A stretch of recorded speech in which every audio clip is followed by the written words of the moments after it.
Hello, this is Joe Polish, and I'm going to be interviewing a very interesting guy by the name of Anthony Amos. He's a multi-founding franchisor, serial entrepreneur, author, professional keynote speaker, partnership expert, creator and inventor, and an angel investor who, along with his team, helped revolutionize the dog grooming industry by designing and creating a fiberglass mobile grooming salon in the shape of a big blue dog called Hydra Dog. With over 200 franchises to date, Hydra Dog became the first of its kind to be in every state and territory of Australia, making Anthony one of Australia's youngest millionaires at age 28. So Anthony, great to have you here. Thanks for having me, mate. Yeah, absolutely. Well, we were introduced by our good buddy Kevin Harrington, and I was totally fascinated when I first heard with what you were doing. More so, like, the business that you're doing is very interesting, but more so is you. You're quite a character, and you're quite a driven guy, and I think it's pretty cool. And so throughout this interview, people are going to see what this is, because we've got some footage. And you might be looking at that right now, describing kind of what it is you do. But for people that don't know who you are, how would you describe yourself? Like, who is Anthony Amos? A lunatic, would that be fair to say? I mean, yeah, you can look around. And by the way, you won't see this on camera, but Anthony's wife and 3 children are here watching. So you might hear some noise in the background, maybe some chuckles. We'll see if they agree with everything you say or not. But. All right, I guess if you wanted me to start from, I guess, a sensible beginning, which is what my career I thought was going to be. Coming out of high school, I was a professional footballer pretty much at the age of 19. So I went straight from school straight into professional football. Yeah. And after 2 years, I started to realise that I still love the game, I still love the competitive edge, I loved playing with my mates, but there was that strict being told what to do by now professional coaches, whereas back at school, it was just your coach and everyone got on really well. Right. Now the professional side was, I don't really like being told what to do. That's when I 100% knew I was an entrepreneur. It's hard being told what to do when you're an entrepreneur. So in my downtime, my brother and I actually wanted to go into business for a long time together, just on the side to sort of make some money. Yep. And I came up with this idea of actually washing dogs, and how that came about was there was a fiberglass Hydra bath that you could actually wash a dog in. So it's like a bath, but it's a shower head, and the shower rose washes the dog's hair. So there was a second-hand trailer in my backyard. We got this $1,400 Hydra bath, put it on the back of the trailer, went and rented a mobile phone. So this was in '94. Okay. Rented a mobile phone, put an ad in the paper on Friday, and waiting for the phone to ring on Saturday. On the Friday, we rang everybody we knew. We had our phone for the first time. We're ringing our dad and our cousins, and we got no wires around the phone, so it was really exciting. Yeah, you're like, oh my God, this is amazing. Unbelievable. So nobody rang us, so we didn't know what the phone sounded like. So Saturday morning came around, and the phone rang, and the person I was with at the time, sorry, sweetie over there, but so the phone rang, and I went, oh my God, it's the fire alarm. She said, you idiot, it's the phone, it's the new phone that you've got. So we answered the phone, Hydra Dog, Anthony speaking. Yes, I just saw your ad in the paper, wondering if you could wash my dog. I said, oh yes, of course I can. So she gave me the address right out, $10 mind you, we're charging $10 to wash the dog. Right. So I rang my brother and said, mate, you're not going to believe it. We've got our first customer. Oh my God, what do they do? I said, they rang on the phone. I've just booked them in. So I went from my house to his house, took about 30 minutes. By the time I got there, we had 9 dogs booked in. I said, mate, I had 8 phone calls on the way. Now we've got 9 dogs. I said, quick, grab the shampoo, chuck it in the back and let's go. So he chucks the shampoo on the back of the dog. We get to our first customer, and he put dishwashing liquid in the back of the dog bath instead of the dog shampoo. Oh, so he's put in the dishwashing liquid. He said, what do we do? I said, well, they don't know that it's not dog washing stuff. Let's just wash the dogs. So our first 9 dogs starting this company were washed in dishwashing liquid. Really? So that's how the whole thing started. We had no idea how to run a business. Nothing. Well, if anyone really knew everything that went down when you first started to figure out how to do it. Well, okay, so we're kind of in similar things, because I actually sold my carpet cleaning company in 1994 and started my marketing company teaching carpet cleaners how to market themselves. So I remember that period of time really well. When I got my first mobile phone, it was like a giant brick. It was this huge thing. So how did you decide that was a good idea? I mean, can you even remember back then? Because that just seems sort of like a strange thing. Were you an animal lover? I wanted to be a vet. At school, when you say, what do you want to do when you get older? I want to be a vet. Well, I was playing football, and I didn't like school. I mean, I love school, kids. I love school a lot, I really did. But damn, it slipped out. But yeah, I didn't fit in with the rhetoric of school. I got on really great with the school teachers, and I got through school because I was really good at football and had great relationships with my teachers. So I guess it was just one of those things where I've always been good with people and booking people. And my brother would pretty much do the washing of the dogs, and I'd go and I'd be talking to the customer and getting them to book in for the following week. So I guess there was always something there, but when the relationship started, that's when it really worked. Well, so here's the thing, because you having built out franchises, and this is kind of what you're doing now, there's the technician, you know, the person that does the actual work, especially in a service business. Then there's the visionary, the person that comes up with this idea and how do we replicate it. So clearly my perspective of you is you're this visionary guy, and washing dogs just happens to be the service provided, but it's the whole business around that, because just washing dogs in and of itself does not make somebody a millionaire. No. Learning how to develop a business and package it around that does. And so since the vast majority of people that are listening to this or watching the video version of this, if you are listening to the audio on the podcast, we do have a video version of this too. I mean, I would like to speak to some of those people, because those are the ones that typically listen to my stuff. Right. And then they want to, you know, they're either already in business, they want to start their own business, they're looking for different key insights and things. And I don't think about just, oh, how do we help entrepreneurs market, or how do we build businesses? I try to think, how do we build a better entrepreneur, which has to do with their health, it has to do with their family, it has to do with, you know, the value creation behind what it is that they're doing. So there's a lot of layers to what it is that you're doing. It's one thing about washing dogs, but you've got causes, you know, the idea from you, it started with your son Austin about saving dogs' lives. So I kind of want to go into all of that. But first I want to ask you, you know, what's your philosophy when it comes to family and business, since you're traveling around the United States in an RV in 200 square feet, you know, I mean, so how do you think about this? The transition from Australia to America was just mind-blowing, because we all speak English, but our cultures are so different. And I often do things. I'm going to tell you a very funny story that's actually in the book that I've just written. I always do the cultures are colliding, and the colliding of the cultures is always, I tend to get away with a lot of things because of the Australian way. It's nothing's ever intentional, it's just who we are. Right. And the Americans are a little bit more serious than us. We're sort of a little bit more, what's the word? Americans are more serious than... By to what degree? I mean, well, just by with the rules and regulations of having, like, for example, if somebody wanted to sue you in Australia, you have to put money into a retainer, and you've got to go down a path and actually go to a bigger effort to get someone. But here, they do it on pro bono. You just basically, that's the difference. We know if you've done something wrong, then we're ready for the consequences. But here, you can sort of, you know, go for somebody over the littlest, tiniest things, and it doesn't cost you a thing to do that. So I guess we've sort of got more of a carefree way of just presenting us. So I'm not explaining myself right, but that's how I sort of feel with the introduction when we first came here. Yeah. But the best story was, and just to sort of back up a bit, we were very successful very early, and then, like everybody in the crash, we crashed as well. So we had to sort of reinvent ourselves. This time it's now me and my wife.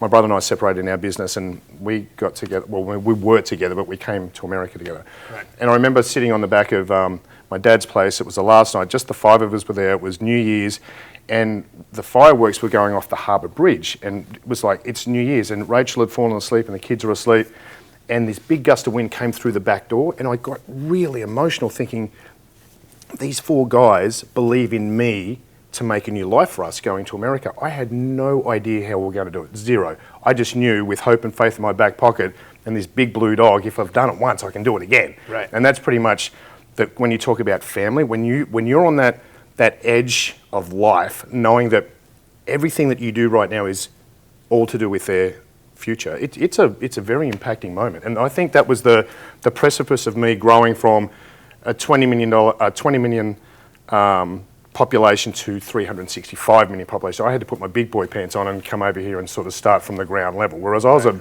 big fish in a small pond, and now I don't even know what I was when I came here. But it was very, very challenging to sort of make that decision. But once I made it, I think that's when the family value system I really appreciated more than you can believe. Well, the entrepreneurial culture in America, from your perspective, compared to Australia, how do they differ? Oh, so different. And I'm probably might get a little bit of slack about this, but we have what's called the tall poppy syndrome in Australia. So the tall poppy is, the heroin when you cut the top off and now the stem's worth nothing anymore. Uh-huh. But so I'll give you a really good example. Playing local football like I did, everyone was great because we're all like on the same level. But as I started to escalate in business, I was now separating myself away from where we all were collectively together, but everybody wanted me sort of back at that level, so they'd sort of try and, tear apart, I guess, your growth. Just become back and be just like us. Don't be up there and be, anywhere else. But here in America, oh my God, everyone wants to be an entrepreneur. Looks at you and says, I want to be just like Joe, and they go all out to mimic or read or listen, and it's a culture of great respect and wanting to aspire to be something different. That's definitely not our culture in Australia for sure. Interesting. Okay, yeah, it's been a while since I've been back there, but I have several hundred service companies that have become members of Piranha Marketing in Australia, and so I've always thought it was such a cool country. But it's interesting to see because there's so much of that too. That's one of the questions I'm going to ask you are what are some of the mistakes that people make in business. One of the things is I think one mistake is not preparing yourself for success. Most people don't become successful as entrepreneurs. The vast majority don't. But when you do, you literally will find that you have people that are incredibly supportive of you, and then people that you thought were supportive of you aren't supportive if you're surpassing what they perceive their thing is. Because I don't know, there's probably many causes to this, but I think it makes them look at their own lack of success or, oh, you're doing something, and it's bizarre how much people shift. And so one of the things I think about a lot is that being successful as an entrepreneur is not just being strategic and making smart decisions and the ability to create value, get paid for it, be a great marketer, communicate what it is you're doing. I think one of the attributes of successful entrepreneurs is a tolerance to all the crap that exists, because you got to have thick skin. I mean, there will be a point in time where people that you thought were your allies are really your enemies. They don't want to see you be successful, and they will give you their opinions about what you should or should not do. And so part of it is being able to know what to pay attention to and what to ignore, what's relevant and what is irrelevant. Right. So how do you think about, like, how did you go through that transition? Because there's a lot to be learned from that. I think the number one thing for me is, and maybe I think a little bit differently than others, but when you marry your lifetime partner, they've got to be on board 100% of what your dreams are, or vice versa, whatever it is. But the support that I get, I can be me, Joe, every day of the week. I normally swear when I say that, but I can be Anthony Amos every day of the week. I don't have... I would be cussing right now if your kids were not in there. Yeah, I cuss in front of my kids. I'm sorry to say that, but we're from Australia. But it's just one of those things where, I'm a little bit crazy, and I love getting out and having a few drinks with guys because it brings out the best in people. If you sort of stay a little bit reserved, it's not like off the menu, but it's just really getting other people relaxed and talking more what they would normally do if they didn't just have a couple of beers. But, that's sort of, I mean, the things that we do aren't normal. I mean, we do embarrassing things, and we've all got a similar sense of humour, and it's a lot of fun, but you can't have that stability if you don't have that support at home, because when you walk in those doors and it's open arms, this is great, I know it's a tough day, you've got to have that. If you don't have that, then I don't think I could have done it. I really don't. The classic Think and Grow Rich from Napoleon Hill, he had his 31 causes of failure, and one of them was wrong selection of a mate. Right. And I think when it comes to entrepreneurship, there's a lot to be said of.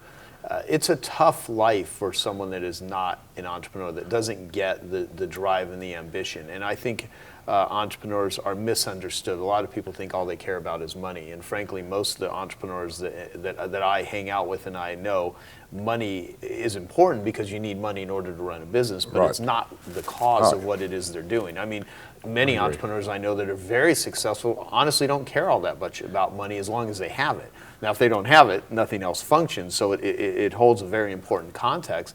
But these are people that are dreamers, and they're trying to make stuff up and make it real and dream it into being. I mean, when I sit and think about your dog grooming business, I mean, at what point did it occur to you that this is a good idea? I mean, you probably weren't a little kid saying, when I grow up, I want to wash hundreds of thousands of dogs. That's right. It seems like hard work to me. I don't know if I'd want to wash a single dog. Well, it's funny because I literally washed dogs day in, day out for 6 or 7 years. That funded the company. So I learnt the business from the ground level all the way through to the high-end level, like selling our master program within 18 months. We sold it every single state and territory within 18 months. That is just unheard of. Yeah. But I think when you learn and grow the business and, not raising any capital, but raising the money through your hard work and pouring it back into the company and living on baked beans but still growing the company, that does something to you inside. It gives you a real strength of knowing that as you get into the next venture, I know what it's like to be like that. So when I relate to my franchisees, when we start selling franchises,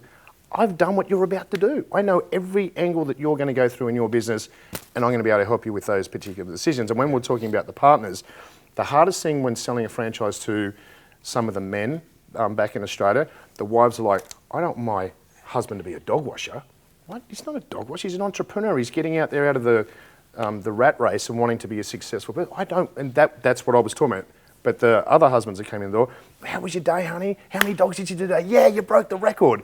That difference between, oh, I don't want my husband to be a dog washer. How am I going to tell my friends my husband's a dog washer?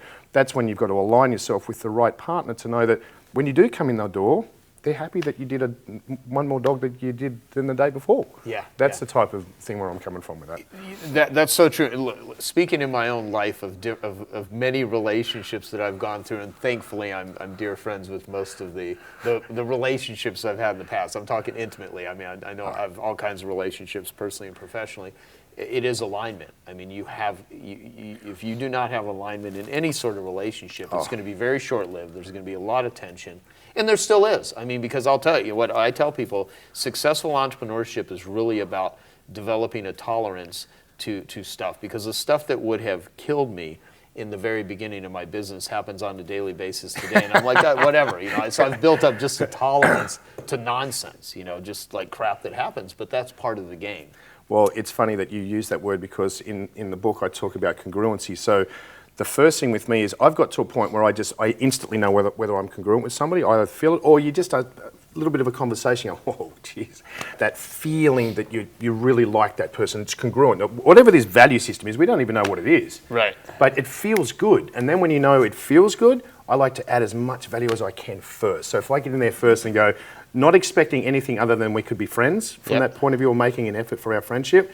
This is my favourite part. I call it like the triad of how it works for me. But if I've become friends or business partners with that person, like Kevin, and I get out of the bed in the morning and we're about to go and have coffee or lunch, like, I can't wait to go and see this guy. I'm so excited. And I get all ramped up and, excited because when you know that feels, I actually follow that coming here today. I felt like so excited. The kids can tell you, like, and this lovely lady, of course, how excited we were to get here and to be broken down the day before, not getting here. And then we thought, well, Wednesday's actually a better day. It just worked out perfect. But it's that feeling that you get so goddamn excited just to turn up and be in the presence of that person. Yeah. That's when you know you've nailed it.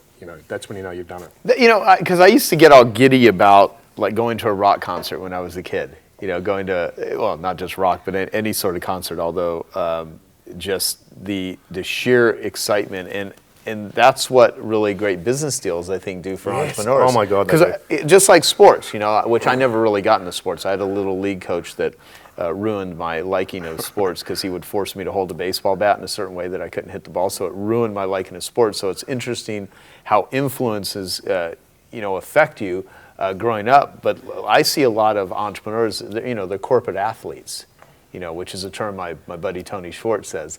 And they want to win. I mean, and winning comes in different things and different levels of excitement. But part of success as an entrepreneur, aside from obviously strategy and a sound business model and the ability to keep your act together, is just massive enthusiasm for what it is you bring to the table. Oh my God, you're speaking my language right now, because if you strategically put together, I want to be friends with that person to get that. It never happens. Yeah. I've never been that way anyway, but I just know my brother was very much that way inclined, and that's how we sort of butt heads a lot, is that he'd worked out strategically how to get to that person to get that end result.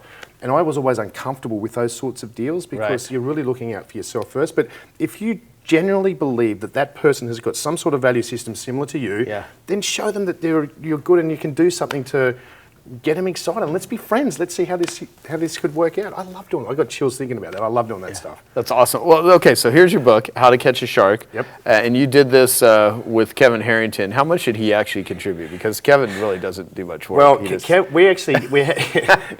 did a story on Donald Trump when he was in Donald Trump's office and put a deal together. And we did a lot of work with recording. So we recorded it and then sort of typed it. And my beautiful wife over here and a great dear friend of ours, Bonnie Crandall, edited the book and pieced it all together, and we've got our publisher, Tara, Okay. Tara Richer, of course. But we had so much fun putting this together because Kevin and I have developed a really awesome relationship, and I think he vicariously lives through me a little bit now with him being sort of on the straight and narrow, and I'll often ring him and go, "You have one for me, buddy, all right, you get out." Mate, I'll get it there. But we've got, I think he's got such a, not a lot of people know this, but he's got like a kid-like sense of humour. Oh, totally. And he's as funny as hell. So in even the most serious situations, and we're at a meeting, and I've got, probably a little bit like you, sort of my attention span isn't that good. Yeah. So I'll just sort of sit there and send Kevin a text. Kevin will always read his phone no matter what meeting he's in. So I'll send him a text, something hilarious of, who we're talking right now. You see him go. But I think that's the type of thing you've got to do with relationships like that. When you're you're there because you've said you would be, but you don't really want to be there. And you've got to make light of the situation sometimes to really sort of get through it. Oh, well, totally. I mean, one thing about, I can usually gauge the value of relationships, man and woman or friends or whatever, just based on how much they laugh together. Right. If you see people that cannot laugh together, then there's a good chance that they're probably not having much fun. Well, that's really interesting. I've instantly got what you've just said, but I've never looked at it like that before. Yeah, well, if you're at a restaurant and you see a couple that's just sitting there and they're just not really even talking to each other, and there could be times they're just arguing, but they're for the most part, you can pretty much gauge that, do they have fun together or not? Because I have this thing I came up with years ago to try to describe the marketing systems that I created that are robotic. Using a 24-hour free recorded message that sifts, sorts, and screens people that want to get information about how to choose a carpet cleaner or how to use a sports supplement or pick a category is a far easier, more robotic way to get people information than doing face-to-face selling. So I started calling anything that would use replicatable, canon clonable sort of marketing systems as elf marketings. And I started to say you could have an elf business, which is easy, lucrative, and fun, or you can have a half business, which is hard, annoying, lame, and frustrating.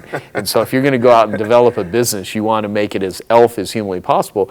Now in my life, I actually look at human beings that way. Is this person easy, lucrative, and fun, or is this person hard, annoying, lame, and frustrating, or in some cases hard, annoying, lucrative, and frustrating? Because not all money is created equal. There's some money that is just painful, and there are some people to work with that they're just not fun to work with. And so kind of what you were saying to earlier, I've never approached relationships is, let me figure out what I'm going to get from this person. I mean, I don't ask anyone to do anything for me if I can't create value for them first. And I really come from try to be generous, try to be useful, and I don't even say try, I actually believe I am. You just show up and you just are useful. And if you cannot be, then don't show up. I mean, what reason do you have to do anything if you can't bring that to the table? And so I think part of you, because the moment I first met you, you're just a very likable, very friendly guy, and that's Kids, did you hear that? Yeah.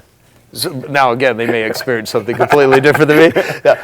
But the thing is that's very hard to fake doing that consistently. I mean, some people can, they'll have their spiel, they'll do that sort of stuff, but for the most part, being a generous, caring, useful, value-creating individual is not a shtick. That's who you are, that's what you do, and if you adopt that as a way of life, I mean, that's how you develop things, because in the beginning, when you have not created any results, when you just have a dream and idea, the thing you have to go on is just your caring, your enthusiasm, your wanting to be a contributor, and that's going to get you much further. You can read every negotiation book on the planet or read how to manipulate people, but that's going to be very short-lived. I mean, it really genuinely comes down to how caring and how useful are you, and that's a far better attribute and way of being to be and to develop than anything else I've ever figured out. Oh, I really appreciate it. That's a very nice thing to say. I feel very good about myself right now. Good. Well, let's try to take that down a little bit. So, no, I'm kidding. No. So mistakes. I was going to ask you about mistakes. So let me say it from this context. Let me just jump in and say something really, really cool. So when you talk about the enthusiasm and the excitement that we have when we go to dinner as a family, it's honest to God, it's so much fun. And when we're in Phoenix, and we were sitting there at dinner, and this young bloke was on his own, just sitting, and he kept looking over. We're sort of like a fence between us, not a fence, but like an area. And he kept sort of looking over and smiling. I thought, mate, what's going on? What are you sitting by yourself for? He said, I've just come down from Illinois, and I'm just sort of sitting here having dinner. On your own? Yeah, I'm here in Phoenix. I'm like, come over here, come and have dinner with us. Come and sit down. So he sat down next to Rachel. It was Easter Sunday. and he was a guy that maps areas, and his name was John. Rachel's got the funniest sense of humour ever, so she's nicknamed him John the Maptis. So now he's John the Maptis. And I said, do you drink? I said, why don't we have a couple of bourbons together and celebrate, Sunday? He said, yeah, let's have a couple. So we had about 4, I think, or something like that. Wow. And he just said, I've never experienced something like this before. For you to bring me in and be on my own. And we've been texting backwards and forwards since we've actually met him. But just to be in that, of him wanting to be a part of something that's just so exciting, I could feel that he was on his own. And then for him to be accepted in that sort of situation, just that sort of stuff just blows my mind. No, that's great. Let me say this too, because I've a lot of people that listen to this sort of stuff, they go to seminars, they read a lot of books, and they're out there. And most people that go to learning events or entrepreneurs that travel, they travel alone. And many of them are actually lonely individuals. I mean, being an entrepreneur at times can be very isolating. And when I've done seminars, I would ask the audience, how many of you are introverts? How many of you are extroverts? And the extroverts will raise their hands much higher than the introverts. And I would say, how many of you would be offended if someone came up and said hello to you and no one would raise their hand? How many of you, would like to meet someone new this week? A whole bunch of hands go up. And I'm like, okay, when you see someone by themselves or eating, go up and say hello. And I would do my best because, see, I was that way. I was very shy and very introverted growing up. I never thought I could ever publicly speak. I mean, I remember the first time I heard my voice in a recording, it was on a cassette tape. I'd be like, I can never do an interview like this. I mean, I sound like an idiot. And now I do this crap all day long, right? But it's almost like getting over the sort of fear. But when you see people and you reach out to them like that, not only does it make them feel good, but it also allows you to continually develop your relationship building skills. When you take someone who you don't know who this person is or whatever and just interacting with them. Well, what about these kids? That's what I was about to say. Isabella's just turned 13, but they were 12, 11 and 10 not that long ago. But they're seeing their parents do that. They're seeing their parents actually bring a stranger in, engage them, and it turned into an awesome night, and he laughed his head off the whole time. But they're seeing that at that age. I mean, that's just a wonderful thing. I think that's a great contribution that we bring to the table for the generation coming through. Awesome. Yeah, absolutely. So the thing I wanted to ask you about mistakes is that not only in the beginning, love to hear any ideas that you have of mistakes that you think people make so that they can avoid them.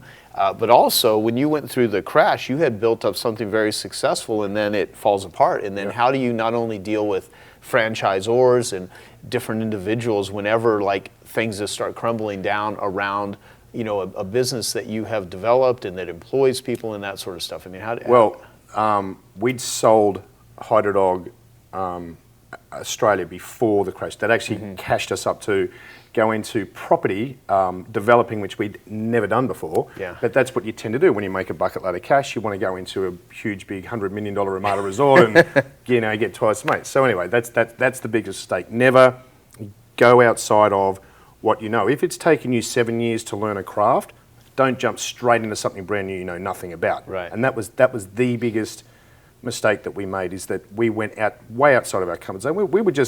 We had property developers and we had project managers, and we're thinking, shit, they're going to do all the work, and we'll just sort of sit back, but totally lost control of what we're doing. We're still good with people, but we didn't understand the business. Right. And that's really something, if I can reiterate to anybody, when you get that success, jump in something that's parallel to it, or even something that you even enjoy doing, more of a hobby that you could become better at, and do it for another 7 years or however long it takes. Right. I mean, with jumping into what we're doing with the tour, we've never done that before. We've been finding our feet, but we still know our business structure of all these years of what we've done right. That's helping us now do it. I'm washing dogs again. I'm getting in there and actually washing dogs with the kids. It's a lot of fun. I'm thinking, shit, I'm going back to where it all started from. Right. But I think the biggest mistakes is definitely, that's the first one. The second one is getting into business with the wrong people. Right. That is the number one problem. And I look at it like this: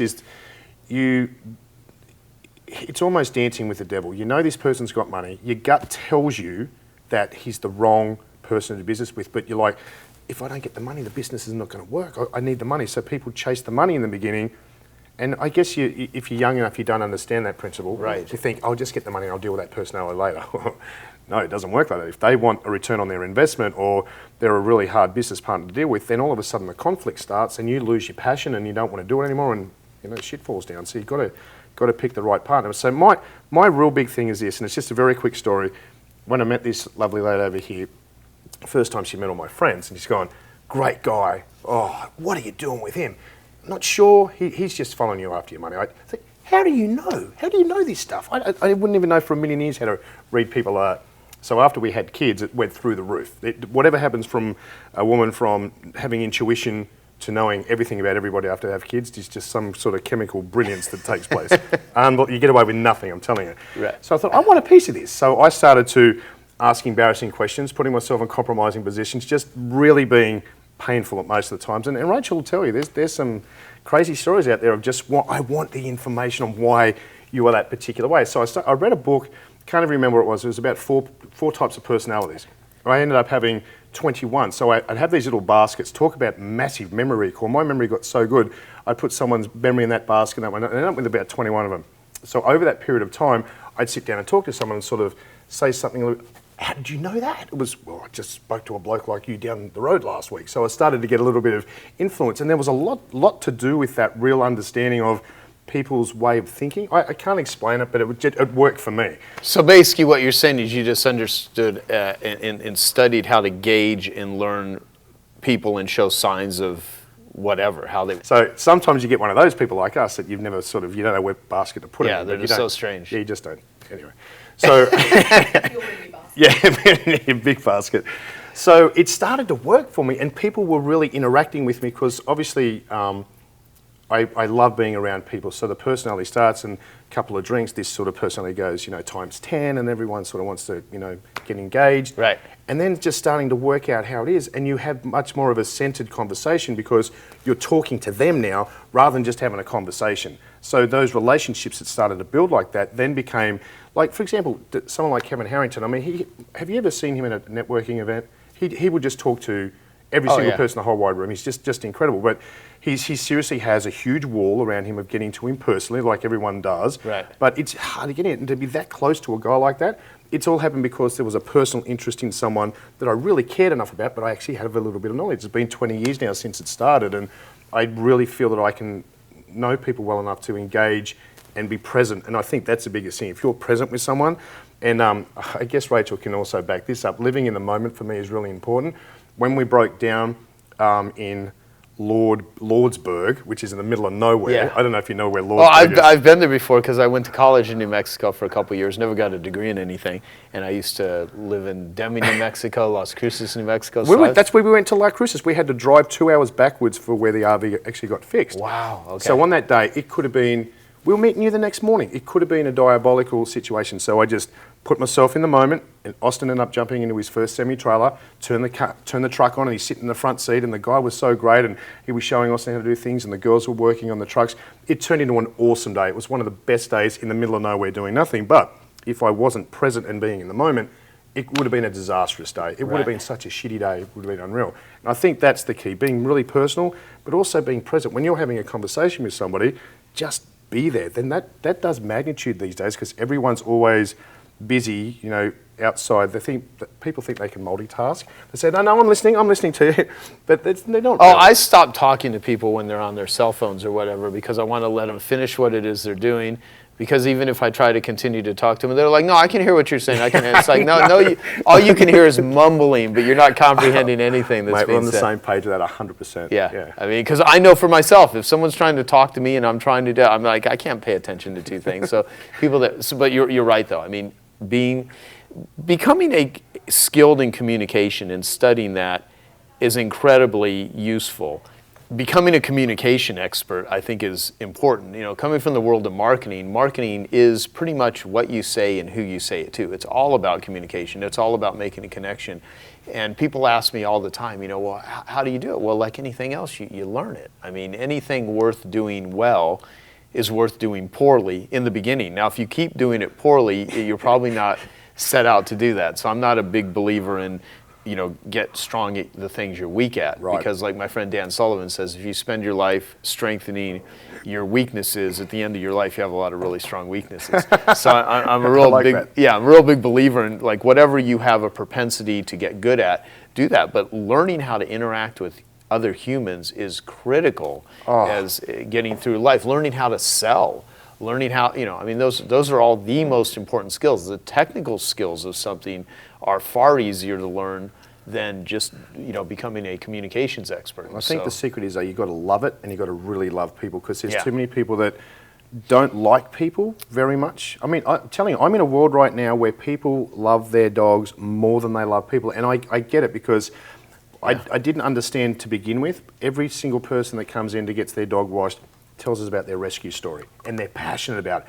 Oh, he's a rescue. Oh, yeah, let me tell you, we found him on the side of the road, and he had one ear bitten off, and look, everyone's passionately engaged, and I've learnt that it's the unconditional love that the dogs are giving these people, that whatever their family upbringing or relationships are with their colleagues at work, whatever, they don't get the unconditional love. But this little dog that they've got, they get the unconditional love. So they're putting everything and all their energy into that, and tolerating the rest of society is what I really feel is going on with this particular area.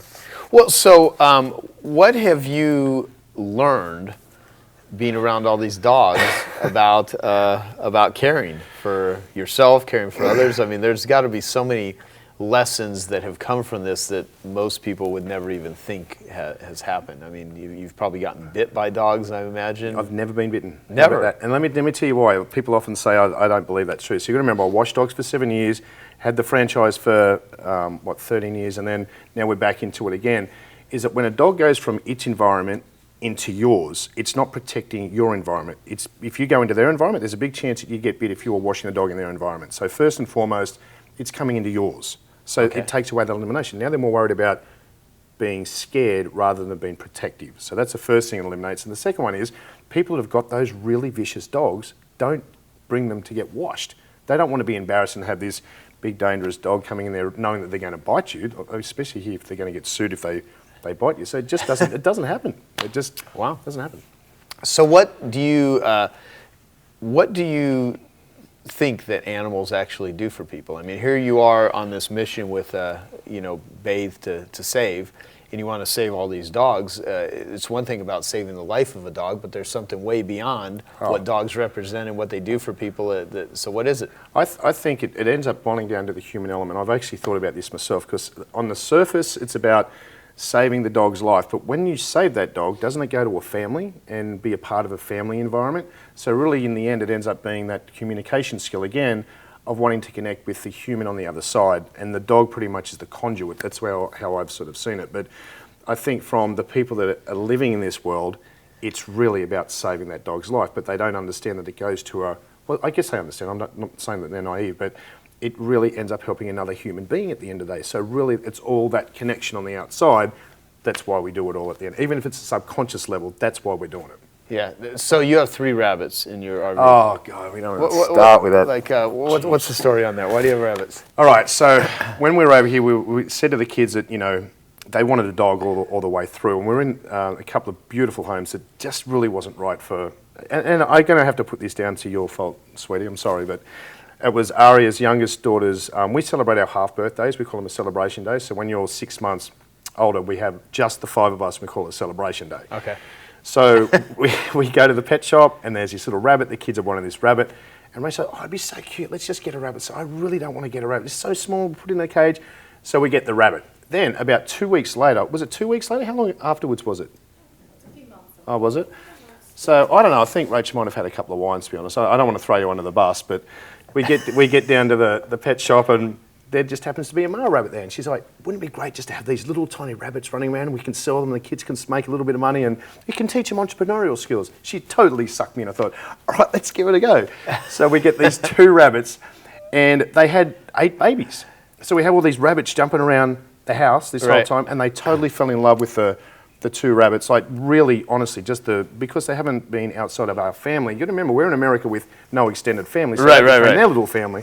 And long and short of it, rabbits ended up having 3 litters, and we've now got the mother, the first litter child, and then the 3rd litter child, the son. Yeah, and you just can't separate. This can become a zoo. You're going to become the mobile zoo. Yes, I think that's how we're going to be. This is like, Noah's Ark or something, but it's going to be like Anthony's Ark. It's going to have every animal, and you're going to wash them along the way. And we got our dog. We got our little Bubbles, our rescue dog as well. Yeah, and the 3 kids and the wife, and I'm just known as the bus driver, mate. I just drive the bus. That's all I do. You know what? Though? It's a fascinating life that that you signed up for and that you do. But it's kind of cool. So where are we going to see you in like 3 years? Well, right now we're involved in a stack of companies. There's almost like 21 companies and 35 different business partners, and and what's great is it's all been leveraged. There's just one business that I'm working with a partner of mine. I've got to get sort of back on track, but all the others are great, and they're all sort of coming to the market at the same time. We'd love to sort of live in America and Australia 6 months of the year sort of thing, so we can sort of go back and still have that cultural connection and come over here. It doesn't mean it's 6 months, it's 6 months, like 2 months there and 2 months here. Ultimately, we'd love to do that collectively and run our companies and be a part of it all together. Well, here's the thing, because I'd like to get your perspective on this, because most people are not going to be traveling around the country, especially a country that's not even their primary residence. Right. But you're doing this. I mean, it reminded me of, I can't remember the guy's name, where he had taken his 3 kids. It's very, very interesting, because I thought of this when I saw you this morning with your whole family, and it was they went sailing for like almost a year. I think it was like 9 months. And they had to homeschool their kids. I guess boat schooling them, or what was what you would call it, because they're literally on a boat and traveling just around the world in a sailboat. And the first couple of months, they said the kids would just argue and they were bored out of their mind. But then after a couple of months, they would start reading and they started getting along, and they just started doing things that were different than anything that they had ever done before. And they, in the beginning, the kids thought they would absolutely hate it, but after this was all done, they became more grounded, they became more peaceful, and because I'd spoken to this person, many years after this had happened, and so the kids were much older and everything, but it was just something about getting away from modern life in the way that they're used to it. And so I think the thing that's most interesting to me about what it is you're doing is how this totally shakes up your conditioning. I mean, God, talk about getting out of your comfort zone. Yeah. Seriously, the transition periods, I actually spoke in front of 60 entrepreneurs just the last time before we went back to Australia, because we go back a couple of times a year. And he said, tell everybody about what it's like taking risks. I said, I don't see myself taking a risk. I had a big blue dog. That wasn't a risk. Going around the country, are you kidding me? This shit isn't going to work? That's not a risk. It's getting out of your comfort zone. Going from Australia, our home forever. I'm such a patriotic Australian like you wouldn't believe. Right. I think I speak more Australian being here in America than I do actually back in Australia, just to keep that authenticity. I mean, I love it so much. Love interacting with you guys. So coming over there, that was so uncomfortable, knowing that we didn't know what we didn't know, but I just knew it was going to work. Yeah. That wasn't a risk. Yeah. I was fucking frightened as fuck. How's it going to work? We didn't know what to do it. So getting out of your comfort zone is the biggest thing. And then when we get it all back and we're successful again, and whatever you define success, and then giving all that up and going into a 200 square foot RV, that was so uncomfortable. That transition was so difficult, it was unreal. But now we're on the other side of it. It is unbelievable. It is so much fun. And the kids, they've just grown to a level of, like, if you interact with these guys, they can speak to anybody on a level of just great sense of awareness. They can talk to adults like adults. They've picked up so many incredible skills listening to my negotiating deals. Like even when we went to, we went to LA, to Vegas, and you've got to remember, parking this 60-foot train is very difficult we can't reverse it and we can't do a short U-turn, so we can only go straight or a big area. So we're looking for a huge car park. On the Vegas Strip, we find one. We go into this particular car park. The guy comes over and he says, I said, it's $10. It says $10 on the side. $10? This is like $50. Look how big this thing is. I said, well, how much is it going to be? $30. I said, how about 20? All right, 20. But the reason that I do that, I just show the kids that a price that's sort of set forward, there's always that negotiating room, and if it's stuck, then it's stuck. But at least you ask the question. What I always say to your kids, if you don't ask, you don't get. So those things are just. We should actually show them a couple of things that we know together. Yeah. And what we found this great car park right in the middle of the strip. Isabella did a video. We were behind MGM Grand, the Aria building, New York. What was the other one? Monte Carlo, right on the strip. And at night time, the lights were just up for $20 a night. I know, obviously you've got a nice coach, but for $20 a night in Vegas, you can sit in a car park, and we stayed there for 2 nights. That's fantastic. Unbelievable. They're the little things that that are just something awesome to take away from. Yeah, love it, love it. So what are a few of the best business lessons that you've discovered over your career? I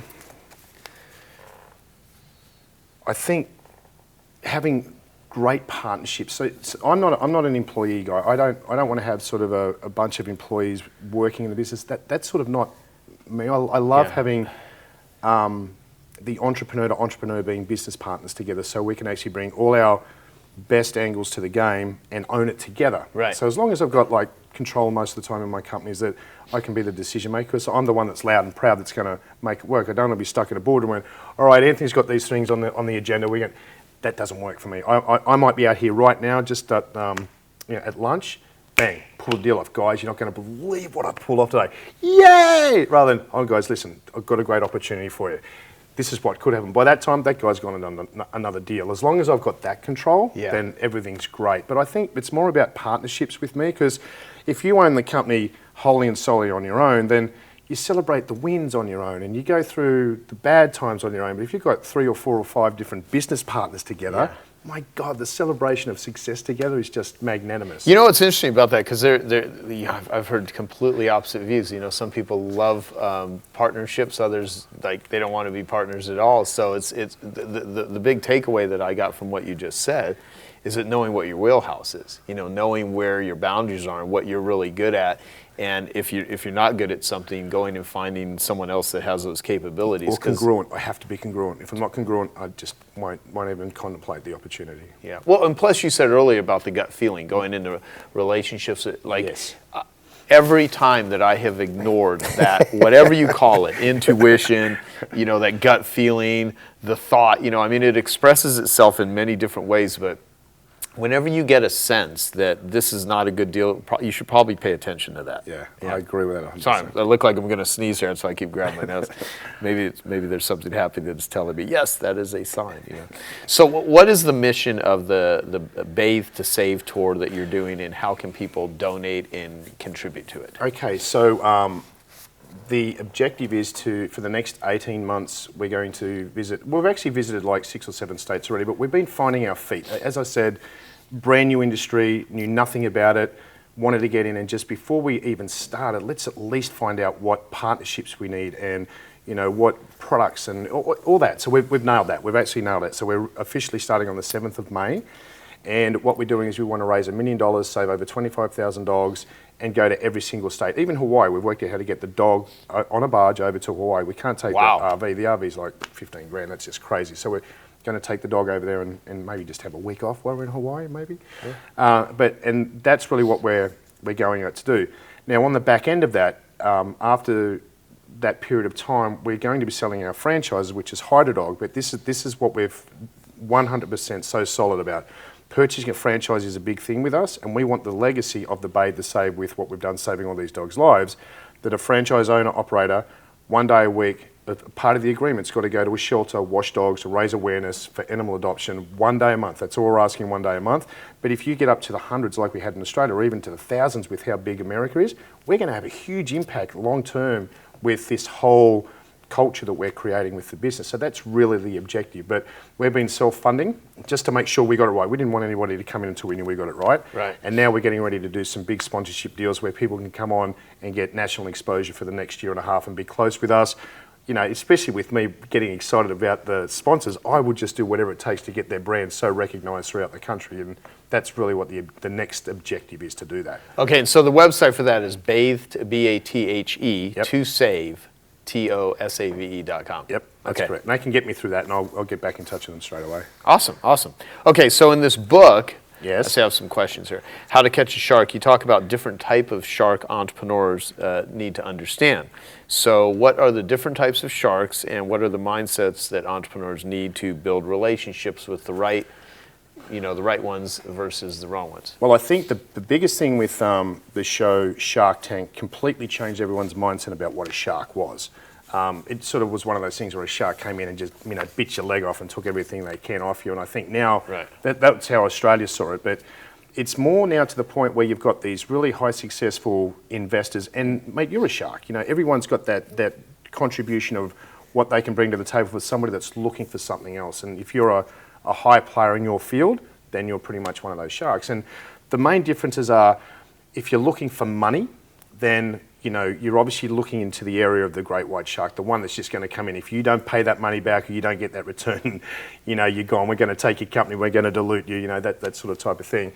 And Kevin in particular, he's like the hammerhead shark, the social shark, the guy that's out there. He'll still bite you, but that's not his intention. He wants to get around all other entrepreneurs and work at it. He's such a deal maker, that guy. I've never seen a bloke hustle like he does. He is just incredible. I've learned a lot from that guy. The other big one is the whale shark. The whale shark is like the shark that is the weathered entrepreneur that's a lot older, that sort of is more graceful, that's more at the philanthropic stage, if that makes any sense, that can actually come back on that particular level. And the last one's like the nurse shark. This is the one that's sort of like the hybrid between the great white and the hammerhead. You can invest with them and they can still be a great social business partner. But what you've got to do is work out exactly what are you after. Are you after money? Are you after a partnership? Or are you after connections? And some of these guys like you have a Rolodex that just blows people's mind. I mean, I've been there with Kevin and said, the relationship that we've got this, Kevin will open up the door, as he said, a window, and I'll jump in and I'll just ravish that relationship if I'm congruent and want to be a friend with that person. That's my MO. I love it so much. Whereas Kevin's more on the side of just, he's friends with everybody. I'll tell you a very quick story. He rings him up and he says, got to meet this guy, Tony. I've known him for 20 years. He wants to put this business model together. Sort him out and see what you think about him. Loved his unbelievable business model and loved him. I thought he was fantastic. I said, Kevin, this guy's great. I want to do a deal with this guy. Anyway, so we sit down at lunch and Tony brought Gary, his business partner, on there with Kevin. And I've been working with Tony this whole time. He said, well, what do you guys think's a fair deal? I said, Tony, 20-20 and 40-40. So you guys get 60, we get 40. Deal. Shook my hand straight away. Holy smokes, I think we could have got a bit more out of that. He said, no, this is a great deal. We were talking about the same thing. So as we're walking out the door, Kevin jumps on my back and says, are you kidding me? 20%? I was expecting 5. I said, but I see the value of what we're bringing to the table. It's sort of like he's got such a drive of better equity, because rather than just being a brand or an influencer, if he can be a part of those conversations and making the business better, that's where his real speciality is, Right. So then he rings a couple of months later and said, got this guy, you got to meet, I think his name was Peter or someone. And I just, oh my God, it was like, geez, how many fingers I've got left? I just felt really awkward of having this conversation. Kevin, I'm really sorry, I'm not congruent with this guy. Screw your congruency, screw your congruency, get the deal done. Come on, it's a great deal. I said, no, I'll be the one working with this guy. I'm not wanting to do this deal whatsoever. So I think that's when you get to a point of those relationships with the shark that can open the Rolodex, do the deals, and that's what I love about that relationship I've got with Kevin. But work out what that is. If it's money, then you go to somebody that's got money, that they're going to be really hard on you on the return on investment. And sometimes you end up working for the investor, then you lose all your passion out of it. So you've got to be really careful with that sort of stuff. No, you're absolutely right, and that's why I think what I see a mistake that a lot of people make is they go in trying to raise money because they don't know how to sell what it is they're selling. And they're hoping that if they get somehow some influx of cash, that along the way they're actually going to figure out how to actually sell this. And that they don't realize is when it's someone else's money, they, like you said, you're in many cases, you lose control of your thing. You're now working for them. And if you lose their money, they're not going to probably be very happy about it. And they're probably not going to be very nice along the way. And they're going to be very demanding, and that will suck the entrepreneurial spirit out of you. So when you're going into something, I mean, I've never borrowed money. I've never wanted to. I've never had to. Now, there are situations where maybe in the future, because I never say never, I have done, a recent crowdfunding campaign for Joe Volunteer, which I could have self-funded that myself, but we utilized that because we even wanted to use the crowdfunding to gauge the interest level of this, it's like Uber for really volunteers. Cool, and it very successfully, we've learned a lot by just doing that. But for the most part, don't borrow money unless you really know what it is you're getting into, because you're going to be beholden to those people. So since you have a lot of experience with franchises, if someone wanted to create a franchise, what do they need to know and what are the steps that they should take? Well, the first thing is know your business. Like again, like us, we got in there and got our hands dirty and created, we manually did the work ourselves. So as long as you know your business from the ground level and it's successful and you can duplicate it, don't just come up with an idea and say, I'm going to franchise it, you know nothing about the business. Because when a franchisee comes in and says, God damn it, this stuff doesn't work. Whoa, hold on a second. I did that for 7 years. I know it works. If you go and do it this way, you've got the upper hand on franchisees. Franchisees aren't employees. They're invested in the company. So you've got to treat them with respect that they've believed in you and your system. Right. And you've got to give them the experience you know. So as long as you know your business, then you've come in and you've created a business model that can be duplicated, then you work out who the team's going to be.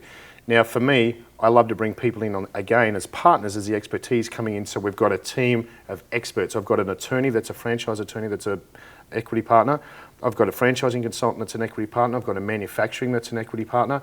And then I've got an ERP system partner. I've got every single angle covered in that business model.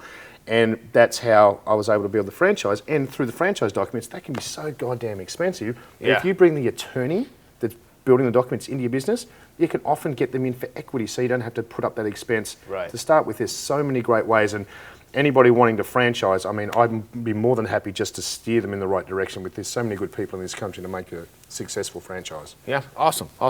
Okay, so what that we haven't talked about yet, what are you working on now that has a lot of momentum and that you're most excited about that you've planned into your future, or are you 100% all into this? I'm 100% all into this right now. All the other companies and business partners I've got, they're working. We got that to a certain level that they're now just sort of taking care of those, but this is my number one focus. I'm going to give it everything I've got to create this momentum for the franchise to come up and support what our cause is. And I think that's going to show the franchisees and also area reps. We're selling an area rep program in this franchise. They're going to see my commitment, and especially with the family. I mean, not too many lunatics would take their family and put them in a 200 square foot home and drive around the country for a year and a half. But that shows the extent of the brand awareness and the commitment to the business model. Because I know that, look, we've got 200 franchises in a 20 million population. There's 365 million people in this country.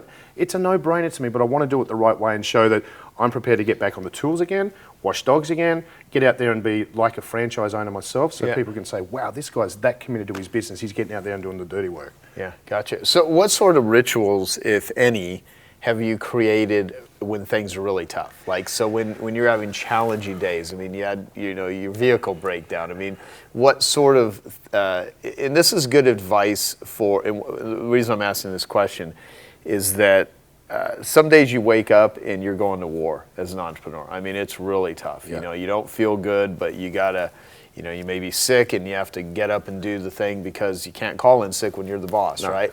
And that sort of thing. So what sort of rituals, advice, suggestions have you developed to deal with keeping your stamina up, mentally, physically, things with your relationships, when your family, when things are really strainful? I mean, what are some of the things that you do that you have found that work?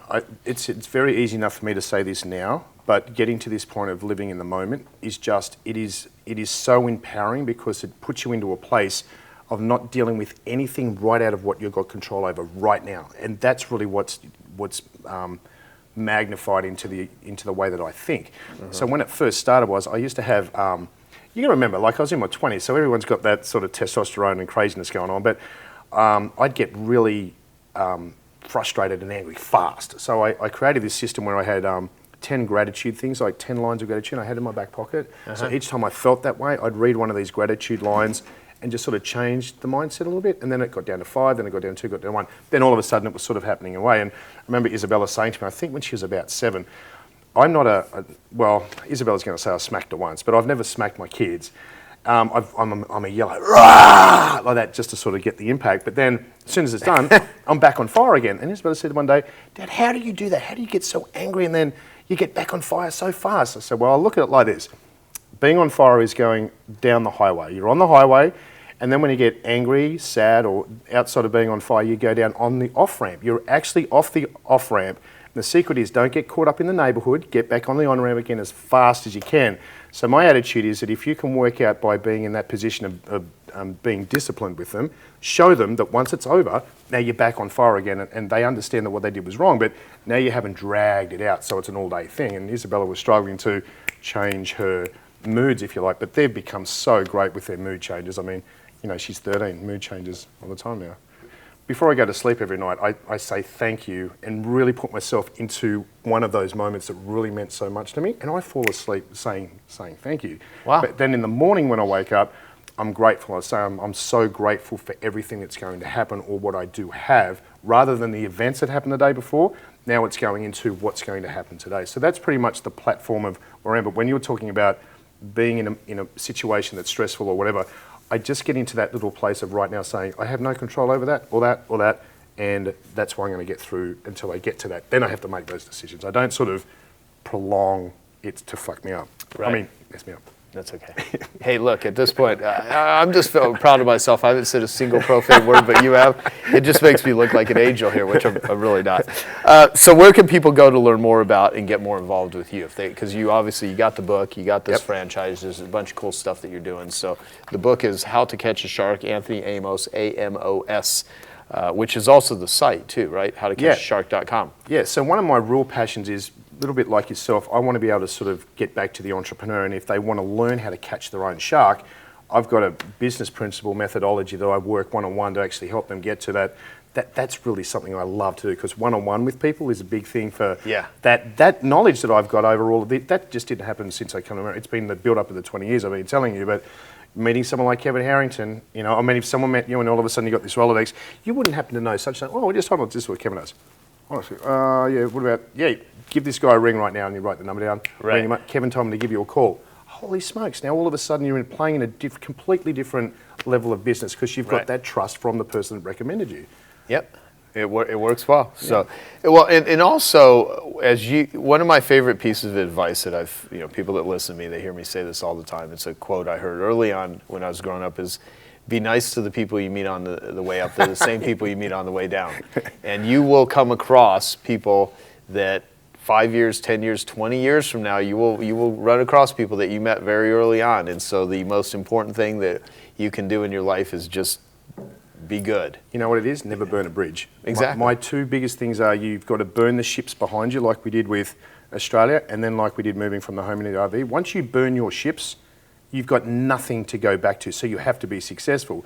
But on the flip side, if you come across a relationship that you really feel like you could ruin it because of the ego, if you just don't burn any bridges with anybody, but still don't be treated like a doormat, but just don't burn that bridge. You never know. If I had done that with the business partners I had with Hydra Dog, I would have never been able to brought it back the way that I brought it back. They came in and we did such a great deal together, because we never burn any bridges with each other. Yeah, which is great. Yeah. Which is great. So, is there anything that I should have asked you that I did not? Well, I'm gonna. Do you want to put the camera here, or they need to come over here? Bring the kids over here. Come over here. You're gonna love this. Well, I'll have them. I'll have you introduce everyone. This is one of the daily things you do. When we're dropping them off to school each day, we call it the family mantra. There's a couple of things I might forget, but we'll do our best. Well, we should be videotaping this because they're all crawling under tables and stuff. Well, I'll gather around your dad. Come and stand behind me. Yeah.